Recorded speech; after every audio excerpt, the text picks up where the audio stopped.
नमस्कार दोस्तों, स्वागत करता हूं मैं अपने YouTube channel Uttarakhand GK with extra fact में। दोस्तों, हम परीक्षा वाणी को चैप्टर वाइज कर रहे हैं, जिसके कुछ पार्ट मैं आपको दे चुका हूं। यदि आपने वो पार्ट्स नहीं देखे हैं तो प्लीज़ हमारे चैनल को पर जाकर वो वीडियो देख सकते हैं। शुरू करते हैं दोस्तों आज की वीडियो को, जिसमें हम स्वतंत्रता आंदोलन के बारे में पढ़ने वाले हैं। तो शुरू करते हैं दोस्तों आज की वीडियो को। दोस्तों, उत्तराखंड में जो प्रथम स्वतंत्रता सेनानी हैं वो किसे कहा जाता है? तो ये कालू मेहरा जी को कहा जाता है। ये आपको याद रखना है कि उत्तराखंड का प्रथम स्वतंत्रता सेनानी कौन था, तो वो कालू मेहरा ही थे। इनका जो जन्म था दोस्तों वो 1835 में हुआ था, जो आपको याद रखना।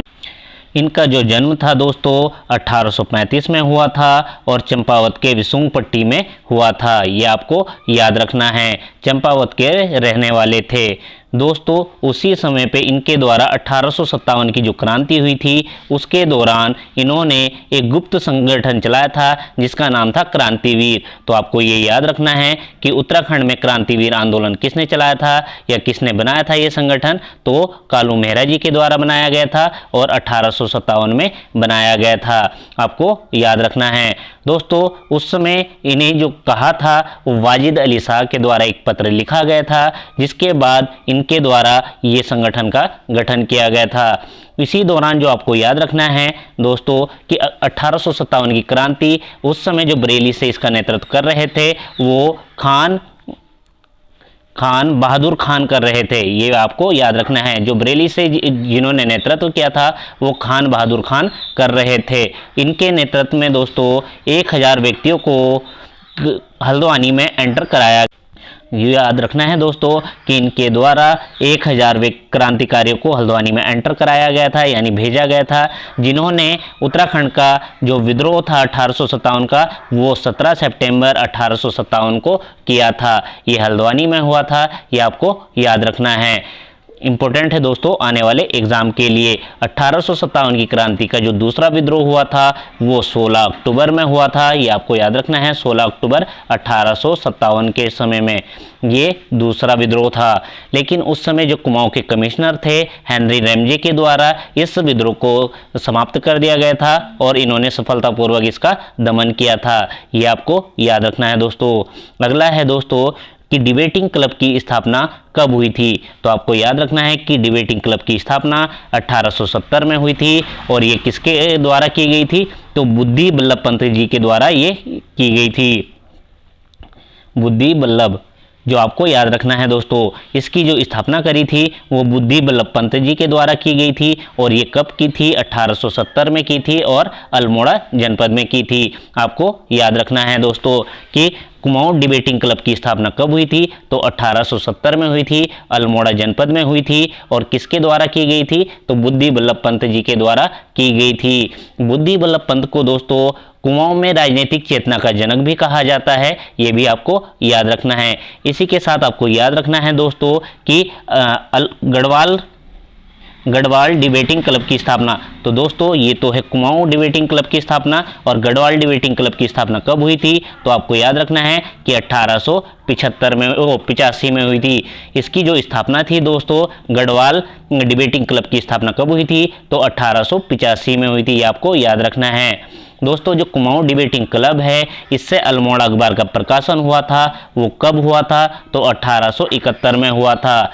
और ये अखबार जो था ये साप्ताहिक हुआ करता था, एक सप्ताह में एक बार आया करता था। ये आपको याद रखना है। अल्मोड़ा जो इसका प्रकाशन किया था पहली बार वो किसने किया था? तो वो बुद्धि बल्लभ पंत जी के द्वारा ही किया गया था। ये आपको याद रखना है दोस्तों कि जो अल्मोड़ा अखबार है वो कब निकला था? तो ये 1871 में निकला था। ये साप्ताहिक था और ये किसके द्वारा निकाला गया था? तो बुद्धि बल्लभ पंत जी के द्वारा इसे निकाला गया। ये आपको अच्छे से याद रखना है दोस्तों। सॉरी दोस्तों। अगला है कि कांग्रेस के कलकत्ता अधिवेशन में भाग किसने लिया था? तो दोस्तों जो कलकत्ता का अधिवेशन हुआ था 1886 में कांग्रेस का अधिवेशन था। इसमें जो उत्तराखंड से भाग लिया था वो आपको याद रखना है कि किसने लिया था? ज्वालादत्त जोशी के द्वारा लिया गया था। ये 1886 में हुआ था। ये आपको याद रखना है कि उत्तराखंड से भाग लेने वाले व्यक्ति कौन थे? तो वो ज्वालादत्त जोशी जी थे। अगला है दोस्तों कि उत्तराखंड में हैप्पी क्लब की स्थापना कब हुई थी। तो दोस्तों उत्तराखंड में हैप्पी क्लब की स्थापना 1903 में हुई थी और ये किसके द्वारा हुई थी, तो ये गोविंद बल्लभ पंत जी के द्वारा की गई थी है।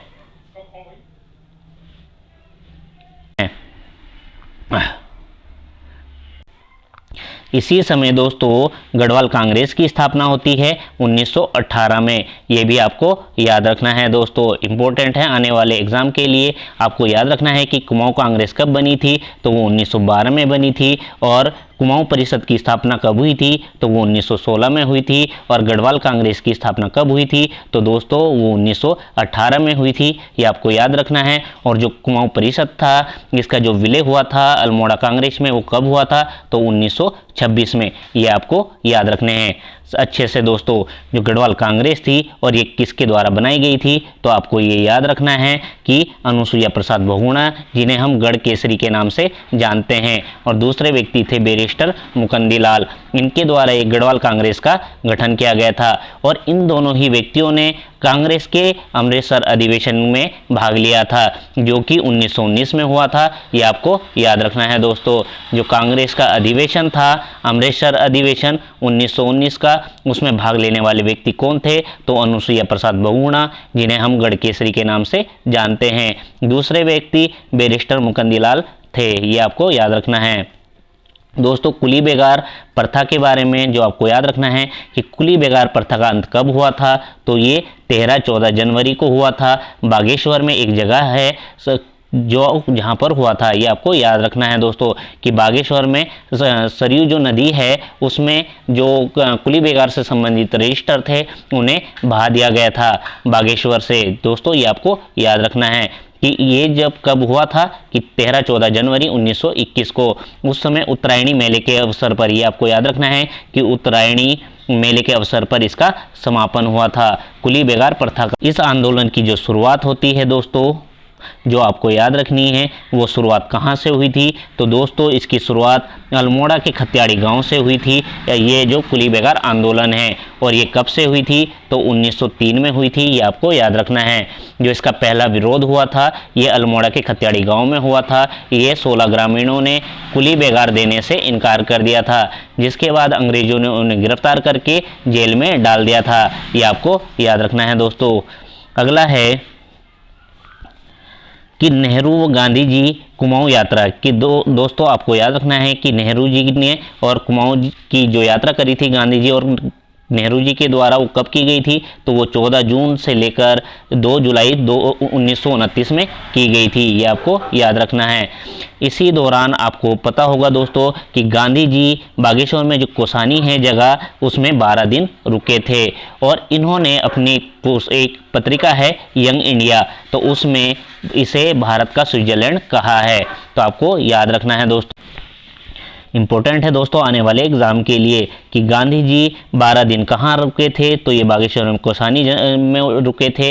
इन्होंने यंग इंडिया में कोसानी को भारत का स्विट्जरलैंड कहा है, ये आपको याद रखना है। और दोस्तों कोसानी में एक आश्रम है अनासक्ति आश्रम, जहाँ पर इन्होंने अनासक्ति योग पीठिका लिखी थी, ये आपको याद रखना है कि अनासक्ति योग नाम से जो गीता पर भूमि लिखी थी, अनासक्ति योग पीठिका, वो गीता पर आधारित थी। और ये कहाँ लिखी थी, तो ये कोसानी में लिखी थी, ये आपको याद रखना है। और उसी दौरान दोस्तों इनके द्वारा गढ़वाल की यात्रा भी की गई थी, तो वो यात्रा कब से कब तक की गई थी, तो वो 16 से लेकर 24 अक्टूबर के मध्य की गई थी, ये आपको याद रखना है। इनके द्वारा जो यात्रा की गई थी वो कब की गई थी, अक्टूबर 1930 में गढ़वाल की यात्रा की गई थी, ये आपको याद रखना है कि इनके द्वारा गढ़वाल की यात्रा 16 अक्टूबर से 24 अक्टूबर के मध्य की गई थी 1930 में। दोस्तों आगे है नमक सत्याग्रह के बारे में। जो आपको पता है कि जो नमक सत्याग्रह हुआ था वो कब से हुआ था, तो ये 12 मार्च 1930 में हुआ था, ये आपको याद होगा, वो इम्पोर्टेंट है दोस्तों आने वाले एग्जाम के लिए। दोस्तों उत्तराखंड से भाग लेने वाले व्यक्ति कौन कौन थे, इसमें मुख्य 3 लोगों ने भाग लिया था, जो आपको याद रखना है। जिसमें प्रथम व्यक्ति थे ज्योतिराम कांडपाल। ये आपको याद रखना है कि इनके द्वारा कि नमक सत्याग्रह में भाग लिया गया था। दूसरे व्यक्ति भैरवदत्त जोशी थे। तीसरे गोरखवीर खड़क बहादुर थे, जो कि बहुत ही इंपॉर्टेंट है। उत्तराखंड से भाग लेने वाले नमक सत्याग्रह में वो 3 व्यक्ति थे, ज्योतिराम कांडपाल, भैरवदत्त जोशी और खड़क बहादुर सिंह, जो आपको याद रखना है।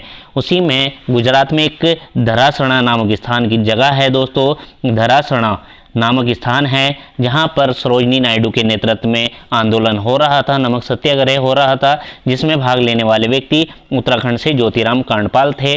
और यही इसी आंदोलन के दौरान दोस्तों गांधी जी के साथ जेल भी गए थे। ये आपको याद रखना है। अगला है दोस्तों, ब्रिटिश गढ़वाल का पहला राजनीतिक सम्मेलन कहाँ हुआ था? तो दोस्तों ब्रिटिश गढ़वाल का जो राजनीतिक सम्मेलन हुआ था वो 1930 में हुआ था, दुगड्डा में हुआ था। ये आपको याद रखना है। जबकि दुगड्डा शहर की स्थापना किसने की थी? तो आपको ये भी याद रखना है कि धनीराम मिश्र के द्वारा, पंडित धनीराम मिश्र के द्वारा दुगड्डा शहर की स्थापना की गई थी। इंपॉर्टेंट है दोस्तों आने वाले एग्जाम के लिए। आगे है दोस्तों पेशावर कांड। तो दोस्तों आपको पता है कि पेशावर कांड कब हुआ था? ये हुआ था 23 अप्रैल 1930 को हुआ था। आप इसे मोस्ट इंपॉर्टेंट कर देना दोस्तों। पेशावर कांड कब हुआ था? तो 23 अप्रैल 1930 को हुआ था। ये आपको याद रखना है। इसमें जो महत्वपूर्ण है, जो आपको याद रखने हैं दोस्तों उस समय जो सीमांत गांधी कहे जाते थे, खान अब्दुल गफ्फार खान, ये आपको याद रखना है कि सीमांत गांधी किसे कहते हैं? तो खान अब्दुल गफ्फार को कहा जाता है। इनके द्वारा एक बाजार है दोस्तों किस्सा खानी, जो आपको याद रखना है। किस्सा खानी बाजार है। किस्सा खानी बाजार में इनके द्वारा एक लाल कुर्ती आंदोलन चलाया जा रहा था, जो आपको याद रखना है।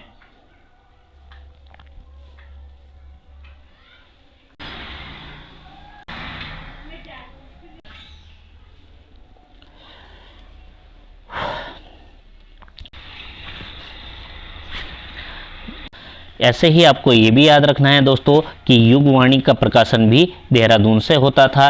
ये आपको याद रखना है। इसका प्रकाशन 15 अगस्त 1947 में हुआ था।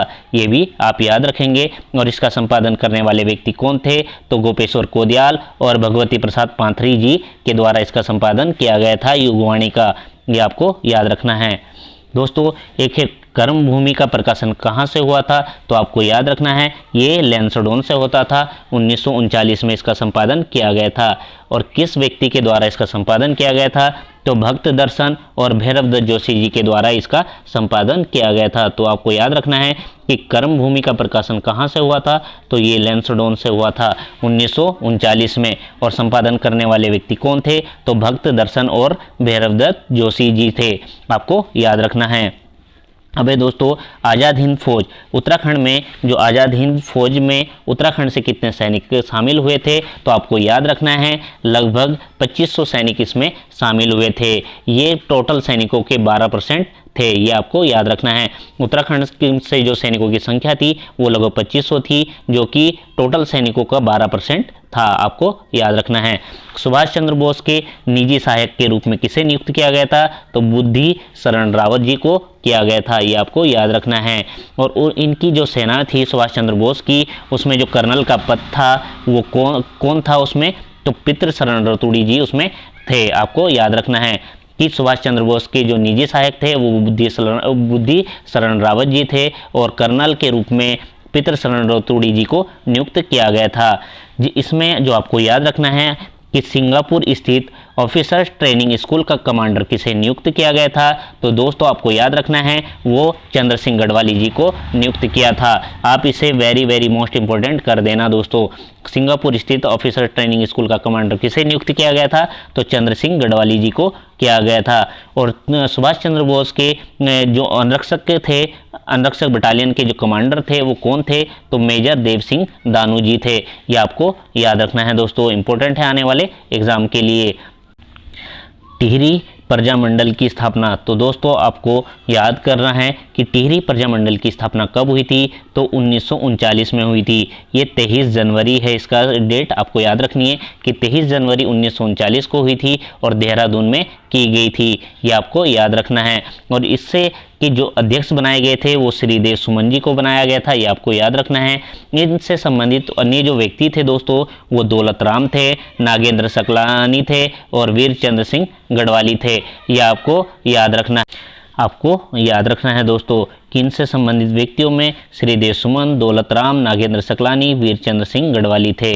आपको याद रखना है दोस्तों। मई 1944 को श्रीदेव सुमन द्वारा भूख हड़ताल प्रारंभ की गई थी, तो ये इसकी डेट भी आप याद कर लेना, 3 मई 1944 को श्रीदेव सुमन जी के द्वारा क्या किया गया था, तो इनके द्वारा आमरण अनशन प्रारंभ किया गया था, यानी भूख हड़ताल प्रारंभ की गई थी। और इनकी मृत्यु कब हुई थी, तो 25 जुलाई 1944 को इनकी मृत्यु हो गई थी। आपको याद रखना है 84 दिन की भूख हड़ताल के कारण इनकी मृत्यु हुई थी। इन्हीं के टाइम पे जो आपको याद रखना है, उसके बाद एक सकलाना विद्रोह हुआ था। ये आपको याद रखना है कि सकलाना विद्रोह कब हुआ था, तो ये 1947 में हुआ था। उसी दौरान दोस्तों कीर्तिनगर विद्रोह हुआ था 1948 में, ये टिहरी में ही हुए थे। सकलाना विद्रोह भी टिहरी में था और कीर्ति नगर विद्रोह भी टिहरी में था। इससे जो संबंधित हैं, जो व्यक्ति शहीद हो गए थे वो नागेंद्र सकलानी हैं, भोलू राम भरदारी थे, जो इस कीर्तिनगर आंदोलन में शहीद हो गए थे। ये आपको याद रखना है। उसके बाद दोस्तों टिहरी का जो विलय हुआ था, उस समय उस पर जो हस्ताक्षर थे वो 1 अगस्त 1949 को वहाँ के जो राजा थे मानवेंद्र शाह जी के द्वारा किया गया था। इसे 1 अगस्त 1949 को इसे उत्तर प्रदेश का जिला बना दिया गया था। और ये टिहरी जो है दोस्तों, ये उत्तर प्रदेश का कौन सा जिला बना था, तो आपको याद रखना है 50वें नंबर का जिला बना था। ये बहुत ही इंपॉर्टेंट है, आपको याद रखना है दोस्तों। आगे है दोस्तों कि डोलापाल की आंदोलन किससे संबंधित है, तो आपको याद रखना है डोलापाल के आंदोलन दलित, जिन्हें हम शिल्पकार नाम से जानते हैं, इनसे संबंधित है। डोलापाल के आंदोलन का संबंध किससे है, तो दलितों जो शिल्पकार थे उनसे संबंधित है। और ये किसके द्वारा चलाया गया था, तो दोस्तों ये जयानंद भारती जी के द्वारा चलाया गया था। और ये कब चला था, तो लगभग 1930 के आसपास चला था। ये आपको याद रखना है कि डोलापाल के आंदोलन किसने चलाया था, तो जयानंद भारती जी के द्वारा चलाया गया था। आपको याद रखना है। और दोस्तों कि दलितों के लिए शिल्पकार शब्द का पहला प्रयोग किसने किया था, तो वो हरिप्रसाद टमटा जी के द्वारा किया गया था, 1911 में किया गया था। ये आपको याद रखना है। दलितों के लिए शिल्पकार शब्द का प्रयोग कब हुआ था, तो 1911 में हरिप्रसाद टमटा जी के द्वारा किया गया था। इन्हें दोस्तों उत्तराखंड का भीमराव अंबेडकर भी कहा जाता है। इन्हें उत्तराखंड का भीमराव अंबेडकर भी कहा जाता है।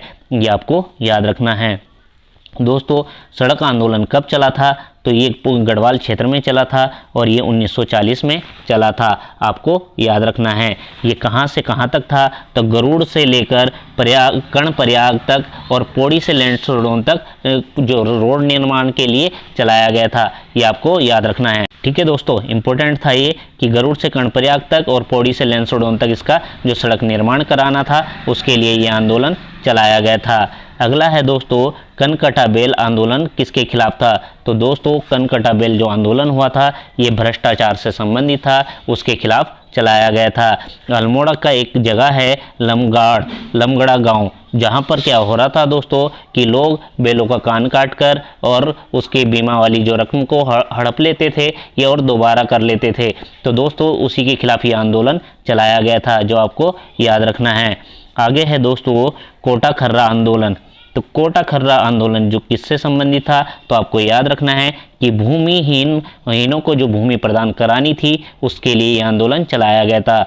कोटा खर्रा आंदोलन का संबंध किससे है, तो भूमिहीनों को भूमि प्रदान कराने से था। ये आपको याद रखना है।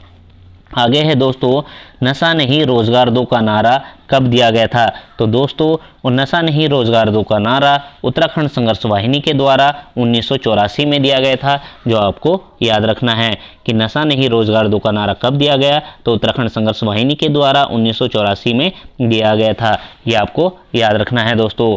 आगे है दोस्तों कि कुमाऊं व गढ़वाल विश्वविद्यालय की स्थापना कब हुई थी, तो आपको याद रखना है कुमाऊं मंडल में जो विश्वविद्यालय बना था वो 1973 में बना था और गढ़वाल मंडल में विश्वविद्यालय भी 1973 में बना था। ये दोनों ही विद्यालय एक साथ बनाए गए थे 1973 में, गढ़वाल और कुमाऊं में। ये आपको याद रखना है दोस्तों।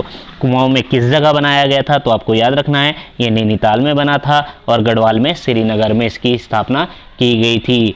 यदि दोस्तों आपको हमारी वीडियो पसंद आई हो तो प्लीज़ हमारे चैनल को सब्सक्राइब कर दें, प्लीज़ लाइक करें। ऐसी ही वीडियो देखने के लिए हमारे चैनल से बने रहें। दोस्तों आपको प्लीज़ हमारे चैनल को लाइक और सब्सक्राइब कर लें और अपने फ्रेंडों को शेयर करते रहें। अधिक से अधिक ज़्यादा से ज़्यादा शेयर करें दोस्तों, ताकि सभी लोग इसका फ़ायदा ले सकें। धन्यवाद दोस्तों।